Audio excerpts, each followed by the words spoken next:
अस्सलामुअलैकुम वरहमतुल्लाहि वबरकातुहू। दोस्तों, मैंने पिछली वीडियोस में हज़रत टीपू सुल्तान से रिलेटेड कुछ फोल्कलोर स्टोरीज आप लोगों के साथ शेयर की थी। दोस्तों, उन्हीं वाक़यात में से मैंने आप लोगों के सामने एक फोल्कलोर कहानी का जिक्र किया था, जिसमें कहा जाता है कि सुल्तान की जब 4 मई 1799 को शहादत हुई थी वाटरगेट के पास, तो वहाँ पे अंग्रेज़ों को एक लड़की की लाश मिली थी। दोस्तों, इस तरह का कोई भी तस्कीरा किसी भी हिस्टोरिकल बुक या रिकॉर्ड में मौजूद नहीं है, लेकिन एक फोल्कलोर स्टोरी ज़रूर है जिसमें कहा जाता है कि वहाँ पे एक लड़की की लाश थी। दोस्तों, उस फोल्कलोर कहानी को सुनाने से पहले मैं आप लोगों को फोल्कलोर क्या होता है और ये किस तरह से लोग एक दूसरे के साथ शेयर करते हैं और इसकी इम्पोर्टेंस क्या होती है, ये ज़रूर कहना चाहूँगा। दोस्तों, फोल्कलोर कहानियाँ ऐसी कहानियाँ हैं जो कहीं पे लिखी नहीं जाती, कहीं पे रिकॉर्ड नहीं की जाती, लेकिन लोग एक दूसरे को सुनाते रहते हैं और इसी तरह से चलते चलते उन फोल्कलोर कहानियों में ऐसी चीज़ें ऐड हो जाती हैं और ऐसे वाक़यात ऐड कर दिए जाते हैं जो बाद में जाकर लोगों के लिए कन्फ्यूजन क्रिएट करते हैं। दोस्तों, इसीलिए मैं इन फोल्कलोर स्टोरीज़ को आप लोगों को सुना रहा हूँ, ताकि आगे जाकर आपको कोई भी इस तरह की अगर आपको फोल्कलोर स्टोरीज़ का बारे में पता चलता है तो आप कंफ्यूज ना हो, क्योंकि ये सिर्फ कहानियाँ हैं। दोस्तों, आज के फोल्कलोर कहानी का वाकया मैंने अपने दोस्त के वालिद जो प्रोफेसर हैं उनसे सुना था। दोस्तों, उस वाकये में इस तरह से कहा गया है कि जब सेकेंड एंग्लो मैसूर वॉर के बाद सुल्तान श्रीरंगापट्टनम में थे, तो उस दौरान सुल्तान हर दिन यानी कि असर की नमाज के बाद अपने कुछ ख़ास वज़ीरों और कुछ लोगों के साथ श्रीरंगापट्टनम किले से बाहर निकल के छोटे छोटे गांव की तरफ जाके गश्त किया करते थे और लोगों को ऑब्जर्व किया करते थे। दोस्तों, उसी दौरान जब सुल्तान और उनके कुछ खास लोग श्रीरंगापट्टनम किले से बाहर निकलकर कुछ दूर तक गए ही थे, वहाँ पे एक छोटी सी झोपड़ी थी। कहा जाता है कि जो उस झोपड़ी में रहने वाले आदमी और औरत थे, वो दोनों एक दूसरे से झगड़ा कर रहे थे। काफ़ी देर तक सुल्तान और उनके लोग वहाँ दूर से खड़े होकर इन लोगों को देखते रहे और जब इन लोगों की झगड़ा चल ही रहा था तो सुल्तान के कुछ लोग उस आदमी और औरत के पास गए और जाके उन लोगों ने पूछा कि आखिर माजरा क्या है, तुम लोग इस तरह से झगड़ क्यों रहे हो।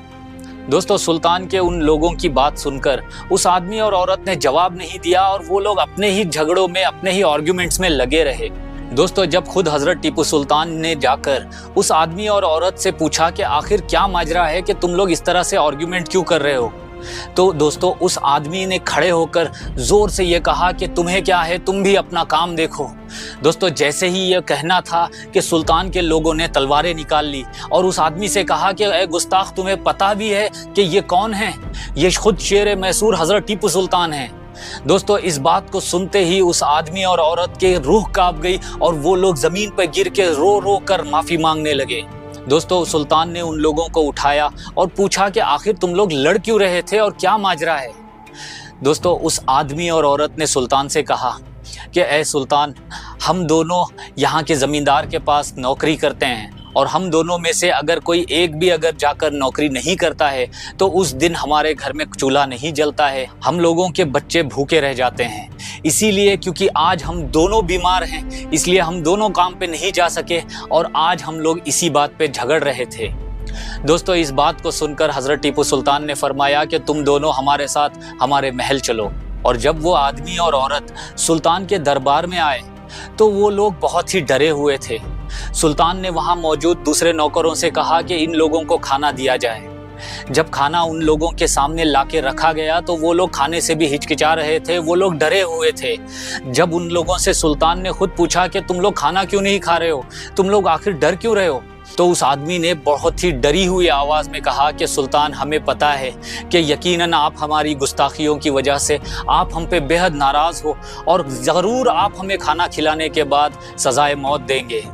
दोस्तों, इस बात को सुनकर सुल्तान हंस पड़े और वहाँ मौजूद दरबार में भी सब लोग हंसने लगे, क्योंकि उस आदमी और औरत में इतनी मासूमियत थी कि वो लोग सोच रहे थे कि सुल्तान उन्हें सज़ा देने के लिए यहाँ लाए थे। दोस्तों, कहा जाता है कि खाना खिलाने के बाद हज़रत टीपू सुल्तान ने उस आदमी को अपने ही अस्तबल के अंदर एक नौकरी दे दी और उस औरत को महल के ही काम के अंदर लगा दिए थे।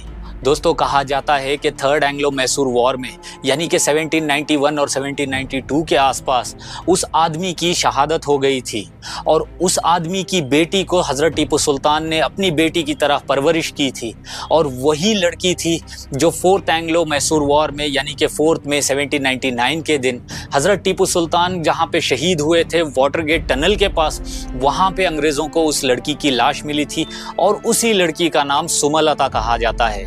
दोस्तों दूसरे कुछ फोल्कलोर्स में ये भी कहा जाता है कि उस लड़की का नाम सुमति था और उसके पिता सुल्तान की फौज में एक सिपाही हुआ करते थे और उस सिपाही की शहादत के बाद सुल्तान ने उस बच्ची को अपनी बेटी की तरह पाल कर बड़ा किए थे। बहरहाल दोस्तों ये वाकया एक फोल्कलोर कहानी है जो मैंने अपने दोस्त के वालिद से सुनी थी और वो भी खुद प्रोफेसर हैं। दोस्तों इस तरह के बहुत सारे वाकयात हैं जो हज़रत टीपू सुल्तान से एसोसिएटेड हैं और आज भी लोग उस सुल्तान से रिलेटेड वाकयात और कहानियों को बना बना के सुनाते रहते हैं। दोस्तों इसी तरह से हज़रत टीपू सुल्तान से जुड़े हुए कुछ ऐसे वाकयात भी हैं जो यहाँ साउथ में और ख़ास करके बेंगलोर, मैसूर और साउथ इंडिया की तरफ बहुत सारे लोग ये मानते हैं और साथ ही साथ उन फोल्कलोर कहानियों के ऊपर पेंटिंग्स भी बना दी गई है। जैसे कि आप लोगों ने सुना ही होगा कि हज़रत टीपू सुल्तान ने शेर के जबड़े को फाड़े थे। दोस्तों इस तरह का कोई भी कहीं पे भी एक रिटर्न फैक्ट नहीं है, लेकिन कुछ फोल्कलोर स्टोरीज ज़रूर हैं। दोस्तों उस शेर वाले वाक़ये को सुनने के में अगर आप इंटरेस्टेड हो तो आप बराए मेहरबानी कमेंट करके ज़रूर बताइए। और लास्ट में मैं आप लोगों से दोबारा एक बार कहना चाहूँगा कि ये वाक़यात बिल्कुल किसी भी हिस्टोरिकल किताब में मौजूद नहीं है और ना ही किसी हिस्टोरिकल रिकॉर्ड में मौजूद हैं। ये सिर्फ फोल्कलोर कहानियाँ हैं जो लोग एक दूसरे को सुनाते रहते हैं, लेकिन ये बहुत ही ज़्यादा इंटरेस्टिंग होते हैं। इसलिए जब भी मैं किसी नई जगह पे जाता हूँ और वहाँ पे किसी बुज़ुर्गों से, प्रोफेसर से या टीचर से जब भी मेरी मुलाकात होती है या कोई भी वहाँ के बुज़ुर्गों से मैं मिलता हूँ तो मैं ज़रूर उन लोगों से पूछता हूँ कि आप लोगों ने कोई ऐसे वाक़यात सुने थे क्या जो हज़रत टीपू सुल्तान से एसोसिएटेड हों। तो दोस्तों इस तरह के बहुत सारे वाक़यात हैं जो इंशाल्लाह मैं कोशिश करूँगा कि आप लोगों को इसी तरह से सुनाता रहूँ। बहरहाल आप लोग कमेंट करके अपनी कीमती राय ज़रूर दीजिए और इसी के साथ आज की वीडियो में बस इतना ही है। अब मैं मिलूंगा आपसे अगली वीडियो में, तब तक के लिए आप लोग अपना बहुत सारा ख्याल रखिए और मुझे अपनी दुआओं में याद ज़रूर रखिए। अल्लाह हाफिज़। दोस्तों जाते जाते एक इम्पॉर्टेंट सवाल था मेरा आप लोगों से। देखो मैंने आज तक आप लोगों के सामने बहुत सारे हिस्टोरिकल फैक्ट्स और हिस्टोरिकल स्टोरीज, हिस्टोरिकल जगहें भी दिखाई है और साथ ही साथ मैं अब तो फोल्कलोर स्टोरीज भी आप लोगों के साथ शेयर कर रहा हूँ। दोस्तों मेरा एक सवाल था आप लोगों से कि आप लोग ये बताइए कि ऐसी कौन सी मिठाई थी जिसको हज़रत टीपू सुल्तान ने पहली बार श्रीरंगपट्टनम के अंदर लॉन्च किए थे या फिर बनवाए थे। उससे पहले उस मिठाई का तस्कीरा श्रीरंगपट्टनम या फिर सल्तनत मैसूर के अंदर नहीं मिलता है, लेकिन एक हिस्टोरिकल टेक्स्ट के अंदर उस मिठाई के बारे में तस्कीरा है और मैं चाहता हूं कि आप लोग भी थोड़ा क्यूरियस हो जाओ और उस मिठाई के बारे में ज़रूर तलाश करो।